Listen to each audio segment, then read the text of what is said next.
पर उस जगह की ऊर्जा कैसी है ये बहुत ज्यादा महत्वपूर्ण है। तो इससे पहले कि आप वहां रहें, कोई भी ऐसे घर में कभी नहीं सोता था जिसे पवित्र न किया गया हो।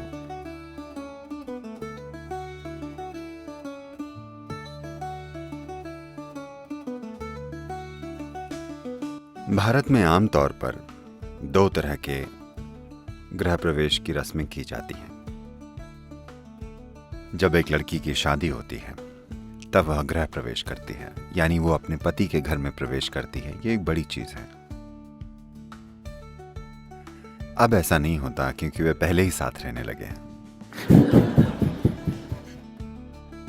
पहले बड़ा आयोजन होता था और उन्होंने इसे एक बहुत पवित्र प्रक्रिया बनाया था, क्योंकि एक तो ये कि आपके घर में जिस तरह की महिला आती है उससे आपके जीवन की प्रकृति तय होती है और आप कैसे बच्चे पैदा करते हैं, आपका भविष्य, आपकी संतान, वे कैसे रहते हैं, ये सब कुछ इससे तय होता है कि किस किस्म की महिला आती है। वो एक चीज है। दूसरी चीज ये है कि वो कैसे प्रवेश करती है, वो भी चीजें तय करता है। वो जैसी भी हो पर वो कैसे प्रवेश करती है ये बहुत महत्वपूर्ण है। तो वे चाहते थे कि वो घर में पूरे सम्मान के साथ सबसे शुभ घड़ी में प्रवेश करे, क्योंकि ये बहुत महत्वपूर्ण है कि वो उस घर में प्रेम से प्रवेश करे। ये बहुत जरूरी है कि वो उस घर के प्रति पूरी तरह से समर्पित होने की इच्छा से प्रवेश करे। अगर वो अपने मन में, अपने दिल में कोई और चीज लेकर आती है तो वो उस परिवार को लाखों अलग तरीकों से बर्बाद कर सकती है। वो गलत तरह के बच्चे पैदा कर सकती है। लोग ये चीजें जानते हैं कि अगर वो घर में एक खास तरह की भावना के साथ प्रवेश करती है तो कल जब वो गर्भ धारण करेगी तो वो गलत तरह के जीवन को आकर्षित करेगी और गलत तरह के बच्चे पैदा करेगी, जिससे आपको जीवन भर कष्ट पहुंचेगा, है ना। अगर कोई बच्चा आपके घर में आता है तो वो भयंकर परेशानी पैदा कर सकता है, नहीं? आपको ऐसा नहीं लगता? तो वो किस तरह प्रवेश करती है ये बहुत महत्वपूर्ण है। इसलिए घर में प्रवेश करने से जुड़ी कई रस्में हैं। ये गृह प्रवेश है। ये एक पुराना घर है पर वो प्रवेश कर रही है, तो इससे जुड़ी बड़ी रस्म होती है।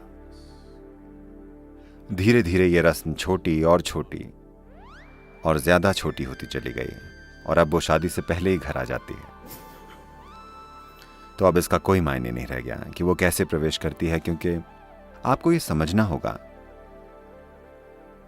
आज शादी मतलब है कि आप सोचते हैं कि 2 लोगों के बीच थोड़ा सा रोमांस, पर पहले वे इसे ऐसे नहीं देखते थे।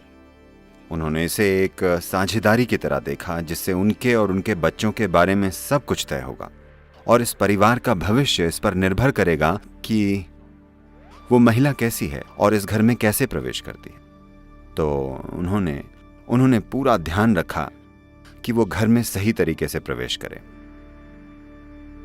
दूसरी तरह का गृह प्रवेश तब होता है जब आपने नया घर बनाया हो और आपका परिवार उस घर में रहना शुरू करना चाहता है। So you want the house to be in the right kind of condition for you to move in. तो आप चाहते हैं कि घर में आपके प्रवेश करने से पहले वो सही स्थिति में हो। घर का डिजाइन, घर की सुंदरता, किस तरह का पेंट हो, किस तरह का ये हो वो हो, ये सब अलग चीजें हैं, वो भी महत्वपूर्ण है। पर उस जगह की ऊर्जा कैसी है ये बहुत ज्यादा महत्वपूर्ण है।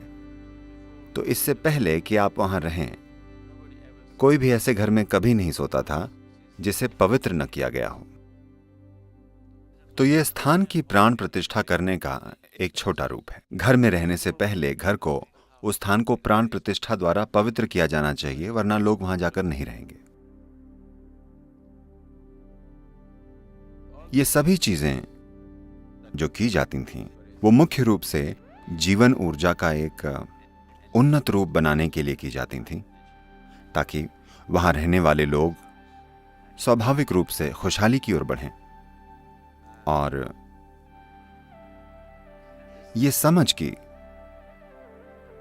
किसी भी इंसान को अप्रतिष्ठित स्थान में नहीं रहना चाहिए एक ऐसी चीज है जो इस संस्कृति में गहरी बैठी हुई है, क्योंकि ये बिल्कुल ऐसा है मानो आप धरती में पौधा लगाते हैं और अगर उसकी जड़ें अच्छी उपजाऊ मिट्टी में होंगी तभी फूल खिलेंगे, फल लगेंगे।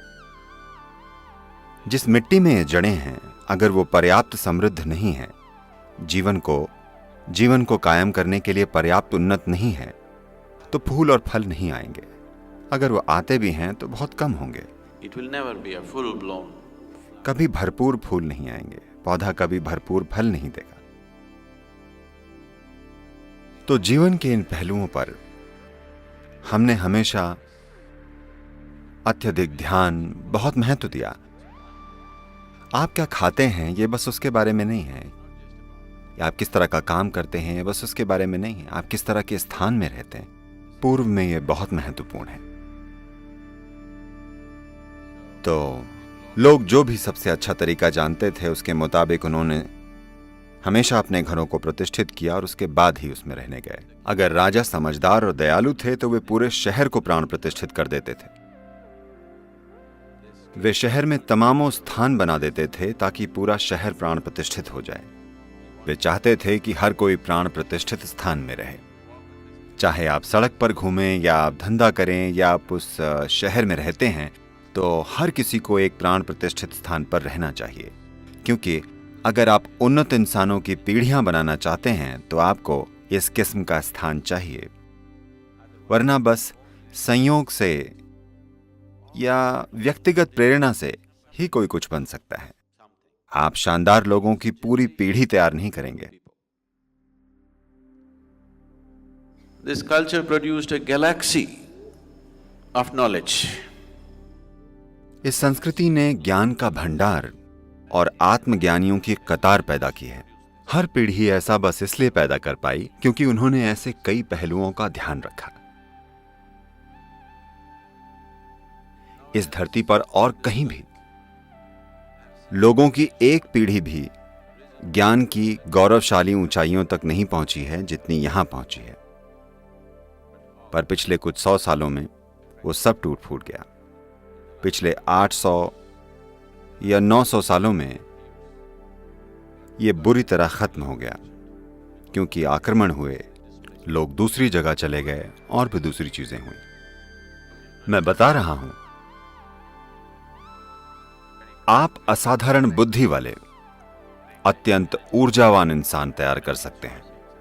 ऐसे इंसान जिनमें जबरदस्त ऊर्जा और बुद्धिमत्ता और क्षमता हो। अगर आप विशाल प्राण प्रतिष्ठित स्थान बनाते हैं, ऐसे विशाल प्राण प्रतिष्ठित स्थान जहां लोगों की पूरी पीढ़ियां उस किस्म की ऊर्जा और स्थान के संपर्क में रहें, ऐसा सौभाग्य लगभग हर परिवार के पास होता था, क्योंकि घर में रहने से पहले वे उससे प्राण प्रतिष्ठित करते थे। समय समय पे वे घर को उन्नत बनाने के लिए कुछ करते थे। ये लगभग हर घर में होता था। हर घर में साल में कम से कम एक बार जरूरी रस्में और प्रक्रियाएं संचालित की जाती थीं ताकि घर का वातावरण उन्नत हो सके।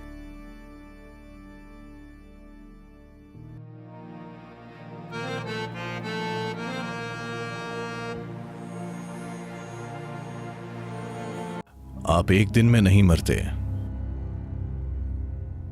आप धीरे धीरे मरते हैं। उड़ान के बाहर निकलने से पहले कुछ ऐसी तांत्रिक प्रक्रियाएं हैं जिनसे शरीर फिर से जीवित हो सकता है। उनके भीतरी कपड़ों को जला दिया जाना चाहिए, वरना वहां तमाम तरह की शक्तियां रहने लगती हैं। सब जलाने का कोई मतलब नहीं है। कम से कम जो चीजें शरीर से बहुत करीब से जुड़ी हुई हैं, जैसे उनके भीतरी कपड़े और वैसी चीजें जला देनी चाहिए। उन्हें जरूर जलाना चाहिए, क्योंकि वरना वो जीव आसानी से आगे नहीं बढ़ पाएगा। वो समझ नहीं पाएगा, उसमें यह समझने का विवेक नहीं होगा कि उसे यहां होना चाहिए या वहां होना चाहिए। वो तय नहीं कर पाता। निर्णय लेने की क्षमता नहीं होती, क्योंकि विवेक नहीं होता। शरीर छूटने के बाद प्राणी चीजों में फर्क नहीं कर पाता। तो निर्णय नहीं होता, बस प्रवृत्ति होती है। यहां बहुत सी चीजें हैं जो शरीर की हैं, वो उनके पास रहेगा, खासकर पहले कुछ दिनों में। तो अगर घर में बहुत सारे इस्तेमाल किए गए कपड़े हैं, जो कि पश्चिमी दुनिया में एक समस्या है, क्योंकि कपड़े इस तरह के हैं और समाज के तौर तरीके ऐसे हैं कि हो सकता है कोई 6 महीने वही जैकेट बिना धोए पहनता रहे।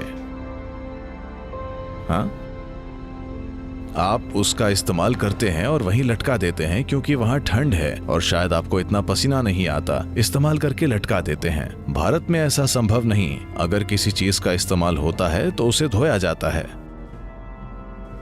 कपड़ों की प्रकृति, वातावरण और सामाजिक तौर तरीके ऐसे हैं, पर यह बदल रहा है क्योंकि ज्यादातर लोग चीन में बने कपड़े पहन रहे हैं, न कि भारत में बने कपड़े।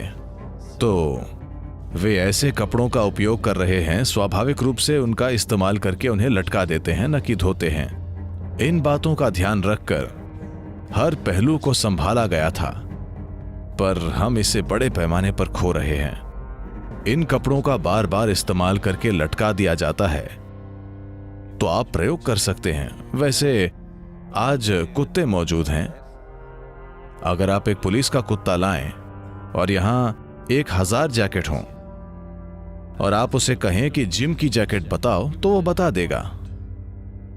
हाँ, गॉड नहीं, बस डॉग।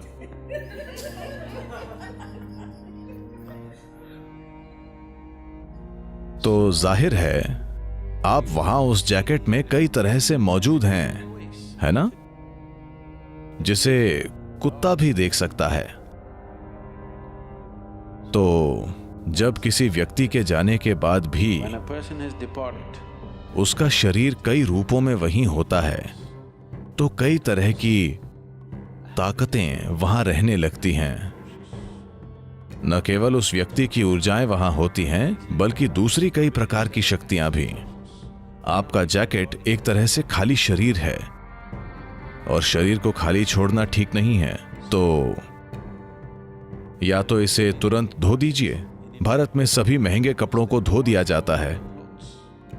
पहले 10 या 11 दिनों में सभी कपड़ों को धोकर अलग अलग जगह बांट दिया जाता है, न कि एक ही जगह।